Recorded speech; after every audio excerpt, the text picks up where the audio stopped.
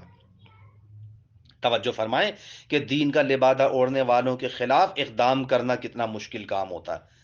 یہاں ذہنوں میں سوال پیدا ہو سکتا ہے نا، اور وہ یہ ہے کہ جب امیر المومنین کو ان کی عہد شکنی اور بے وفائی کا علم تھا، اور وہ ان میں اس عہد شکنی اور غداری کی نشانیاں دیکھ رہے تھے، تو پھر آپ نے اس موضوع کو ان پر عیاں کیوں نہیں فرمایا؟ البتہ امام نے خود انہیں تو مطلع کر ہی دیا تھا، لیکن ان کے خلاف اقدام نہیں کیا تھا۔ کیا وجہ تھی؟ امام عالی مقام نے، توجہ کیجیے گا، امام عالی مقام نے خود ہی اس طرح اس سوال کا جواب عنایت فرمایا ہے کہ سترنی عنکم جلباب الدین، دین کی چادر نے مجھے تم سے پوشیدہ رکھا ہے۔ مطلب یہ ہے کہ تم لوگوں نے دین کا لبادہ اوڑھ رکھا تھا، جس کی وجہ سے میں یہ راز آشکار نہیں کر سکتا تھا اور خاموش رہنے پر مجبور تھا۔ یاد رکھیں کہ دین کا لبادہ اوڑھنے والوں کے خلاف اقدام کرنا کتنا مشکل کام ہوتا ہے، کہ امیر المومنین جیسا شجاع ترین انسان بھی ایسے افراد کے خلاف کارروائی نہ کرنے پر مجبور نظر آتا ہے۔ امیر المومنین نے یہاں ایک اور جملے کا اضافہ کر کے ذہنوں میں ابھرنے والے ایک اور سوال کا جواب بھی عنایت کر دیا ہے، کہ اگر کسی کے ذہن میں یہ سوال پیدا ہوتا ہے کہ امیر المومنین کو ان کے باطن سے کس نے مطلع کر دیا تھا، وہ کس طرح ان کے اندر اور دل کی بات کو محسوس کر رہے تھے، تو اس کا جواب بھی امیر المومنین نے اس طرح عنایت فرمایا ہے۔ توجہ کیجیے گا، نہج البلاغہ کے جملوں کی وضاحت ہو رہی ہے آپ کے سامنے۔ مولا نے فرمایا بصرنیکم صدق النیہ، یعنی میرے صدق و صفا نے، صفائے دل نے تمہارے حالات کو میرے لیے آئینہ کر دیا تھا، اور گویا میں تمہاری صورتیں دیکھ رہا تھا اور تمہارے ضمیر اور اندر کی حالت سے واقف تھا۔ اگر کوئی شخص امیر المومنین کے بارے میں ان کے علم غیب سے واقف ہونے کا عقیدہ نہ بھی رکھتا ہو عزیزان محترم، لیکن اگر وہ آیات قرآن کریم اور احادیث شریفہ سے آشنائی رکھتا ہو تو محسوس کر سکتا ہے کہ ایک مومن، توجہ کیجیے گا، ایک مومن ہمارے اعمال کو دیکھتا ہے۔ کیا آپ اس بات سے اتفاق کرتے ہیں کہ مومن ہمارے اعمال کو دیکھتا ہے؟ توجہ فرمائیں۔ قرآن کریم کی آیات کی روشنی میں یہ بات واضح ہے کہ مومن ہمارے حالات سے واقف ہو جاتا ہے، ہماری مومن دیکھتا ہے۔ ارشاد خداوندی ہو رہا ہے، قُلِ اعْمَلُوا فَسَيَرَى اللَّهُ عَمَلَكُمْ وَرَسُولُهُ وَالْمُؤْمِنُونَ، سورہ توبہ، سورہ نمبر 9، نواں سورہ، اور آیت نمبر 105، 105 نمبر آیت۔ قُلِ اعْمَلُوا فَسَيَرَى اللَّهُ عَمَلَكُمْ وَرَسُولُهُ وَالْمُؤْمِنُونَ، اے پیغمبر کہہ دیجئے کہ تم لوگ عمل کرتے رہو کہ تمہارے عمل کو اللہ، رسول اور صاحبان ایمان سب دیکھ رہے ہیں۔ اس آیت سے واضح ہو جاتا ہے کہ جب مومن ہمارے اعمال کو دیکھ لیتا ہے تو مولا کائنات تو امیر المومنین ہے نا، وہ بدرجہ اولا ہمارے اعمال و باطن کو دیکھ رہے ہوتے ہیں۔ جیسا کہ بعض علماء و پرہیزگار شخصیات کے بارے میں مشہور ہے کہ وہ لوگوں کی اصلی چہرے کو دیکھ لیا کرتے تھے۔ امیر المؤمنین حضرت علی علیہ السلام نے اسی امر کی طرف اشارہ فرمایا ہے کہ مومن اپنے صفائے دل، توجہ کیجیے گا، مومن اپنے صفائے دل کی بنا پر وہ سب کچھ دیکھ لیتا ہے جسے دوسرے لوگ نہیں دیکھ پاتے ہیں۔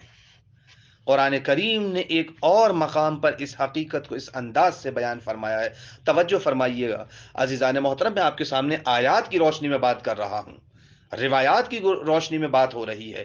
ان تتقوا اللہ، توجہ فرمائیے گا کہ سورہ انفال قرآن مجید کا 8واں سورہ اور اس کی 29ویں آیت نے آواز دی، ان تتقوا اللہ یجعل لکم فرقانا، یعنی اے ایمان لانے والو، اگر تم تقوی الہی اختیار کرو گے تو وہ تم کو حق و باطل میں فرق کی صلاحیت عطا کرے گا۔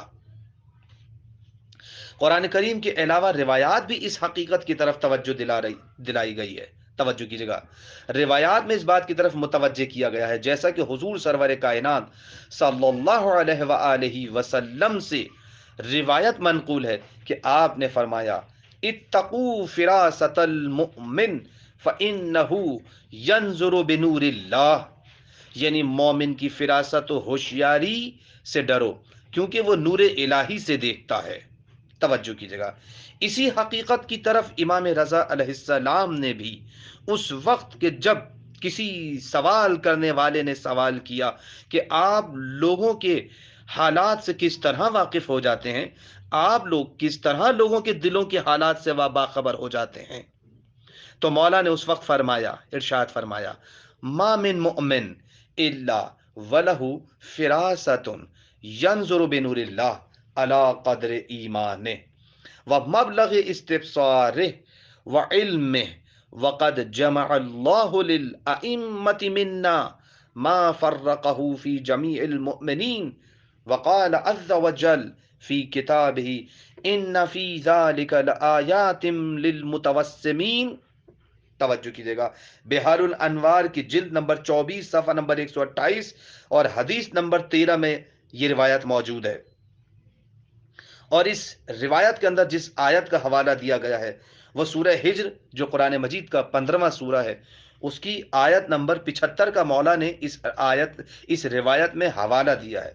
توجہ فرمائیے گا روایت کا ترجمہ، کوئی ایسا مومن نہیں ہے کہ جس کے لیے خاص فراست و ہوشیاری نہ ہو کہ وہ اپنے علم و بصیرت اور ایمان کے مطابق نور الہی سے دیکھتا ہے، اور خداوند عالم نے جو سب کچھ تمام مومنین کو عطا کیا ہے وہ سب ہم ائمہ اہل بیت علیہم السلام کو عطا کیا ہے۔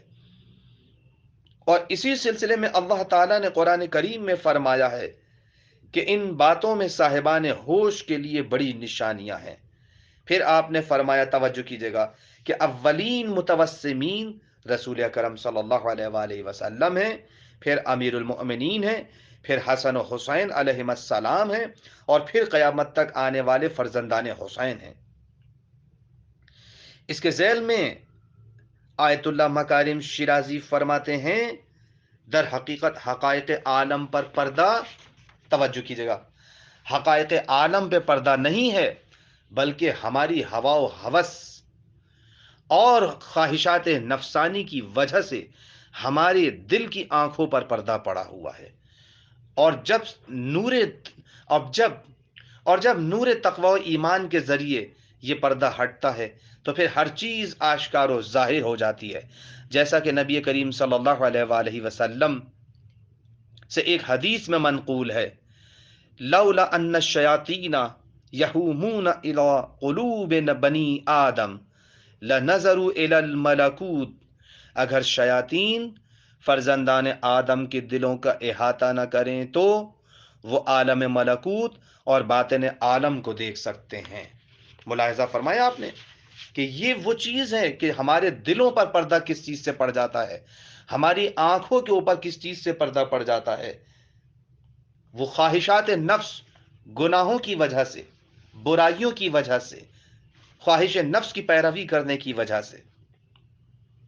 توجہ کیجیے گا، بعض شارحین کے مطابق اس جملے میں کہ جو مولانا نے جملہ فرمایا سترانی کم جلباب الدین، کہ دین کی چادر نے مجھے تم سے پوشیدہ رکھا ہے، اس کا یہ بھی مطلب ہو سکتا ہے کہ تم میری معرفت حاصل نہ کر سکے کیونکہ تمہارے اور میرے درمیان ایک دینداری کی چادر حائل تھی، اور اس کی وجہ یہ ہے کہ تم لوگوں نے دین کا مطلب ہی غلط سمجھا ہے، تم دین کو حکومت اور ریاست کا ذریعہ سمجھ رہے تھے، اسی لیے اسے اپنا لیا تھا، لیکن جب تم نے دیکھا کہ میں خواہش پرست افراد کے سپرد یہ ذمہ داری نہیں کروں گا، اور تم نے دیکھا کہ تمہیں اس ریاست کا کچھ حصہ ملنے والا نہیں ہے، تو میری مخالفت پر اتر آئے اور مجھے ترک کر دیا، گویا تم حقیقی دینداری اختیار کرنے کے بجائے ظاہری دیداری کی چادر اوڑھ کر بیٹھ گئے،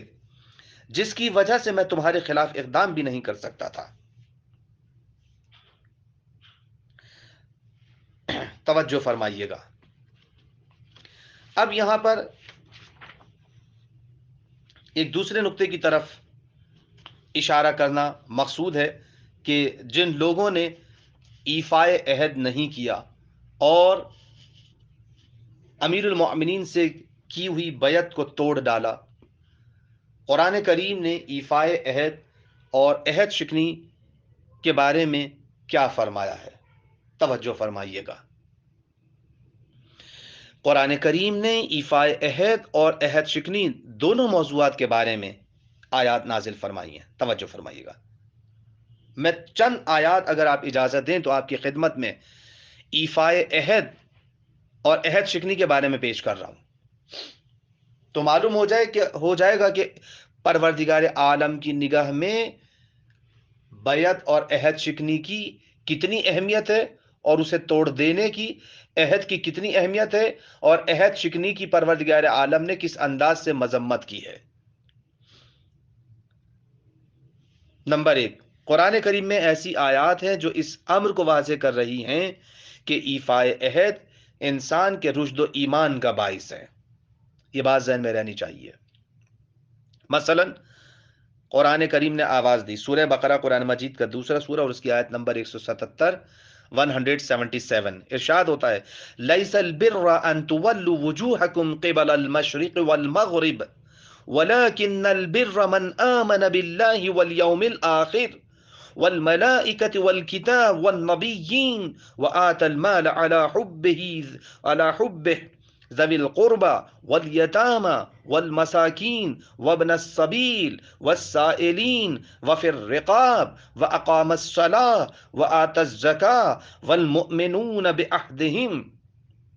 والمؤفون بعهدهم إذا عاهدوا والصابرين في البأساء والضراء وحين البأس أولئك الذين صدقوا وأولئك هم المتقون۔ سبحان اللہ، قربان جائیے قرآن کریم کی فصاحت و بلاغت کے۔ ہم نیکی کس چیز کو سمجھتے ہیں اور قرآن کریم کس چیز کو نیکی بیان کر رہا ہے؟ توجہ تو فرمائیں قرآن کریم کی بلاغت قرآن نے قرآن کریم نے کس چیز کی طرف ہمیں متوجہ کیا ہے؟ توجہ فرمائیے گا، نیکی کیا ہے اور ہم کس کس چیز کو نیکی سمجھ رہے ہیں، لیکن قرآن کی نگاہ میں، خدا کی نگاہ میں نیکی کیا ہے؟ توجہ فرمائیں۔ عہد کے بارے میں خداوند عالم کیا فرما رہا ہے؟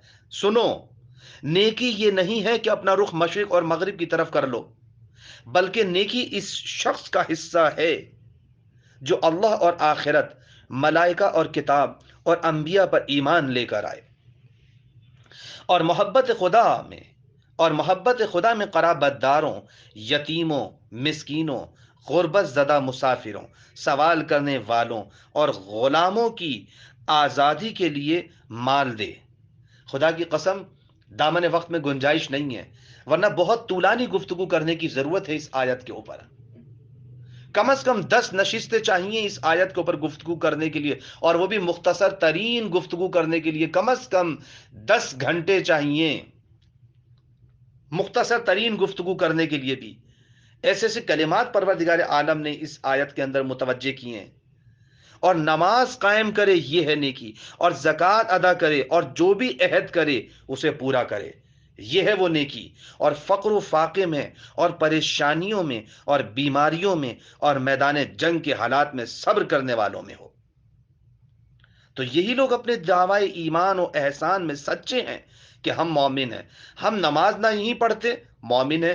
وعدے روز کر کے توڑ دیتے ہیں، مومن کہلاتے ہیں۔ ایفائے عہد کرتے نہیں، مومن کہلاتے ہیں۔ اب یہ دیکھیں کہ جب مومن سے کیے ہوئے وعدے کو توڑ دینا دائرہ ایمان سے خارج کر دیتا ہے، تو جو امیر المؤمنین سے کیے ہوئے وعدے کو توڑ دے، بیعت کو توڑ دے، وہ کیسے مومن رہ سکتا ہے؟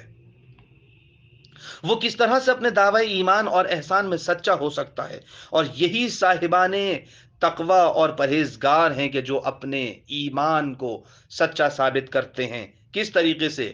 اس طرح انداز سے جیسا قرآن کریم نے اس آیت میں فرمایا ہے۔